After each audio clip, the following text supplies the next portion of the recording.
அதுதான் இல்லம்மா. சரி பேசுங்க, நீங்க எது சொன்னாலும் நீங்க இது பண்ணுவீங்க. ஆமாமா, நீ சொல்ற மாதிரி வள்ளிய கல்யாணம் பண்ணி காட்சி கொடுத்து பணமது சொல்லையில ஏற்கனவே பணமது சொல்ல ஏன் பேர் இருந்துச்சு? அவ்வைக்கு நாவர்கள் உழுப்பி பணத்தை உதிர்த்து தான் பணமது சொல்ல உருவாயிருச்சுல. சரி, படைவிட உருவாயிருச்சு. உன்னை கல்யாணம் பண்ணி காட்சி கொடுத்து பெருமை சேர்க்க போறாரு, அவ்வளவுதான். ஆனா 6 உருவாயிருச்சு. நான் சொல்றது உங்களுக்கு புரியலையா? என்ன புரியுற மாதிரி சொல்லு பாப்போம். வள்ளிய திருமணம் செய்து காட்சி கொடுத்தாரு நீங்கல்ல, இப்ப வள்ளி திருமணம் ஆனவளா? இனிமே நம்ம காட்சி கொடுக்க போறாரு. அதத்தான் நான் காட்சி கொடுத்ததுக்கு அப்புறம் அந்த படைவிட சொல்லுவோம்னு சொல்லி புரியுதா புரியலையா? ஆனா உருவாயிருச்சுல. உருவானதா அப்படி ஒத்துக்க.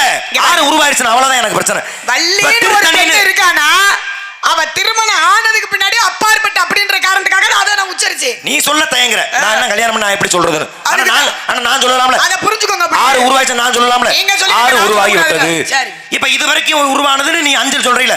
இதுல கடைசி படைவிடியது இப்ப உருவானதுல. அதத்தான் இப்ப சொன்னேன்.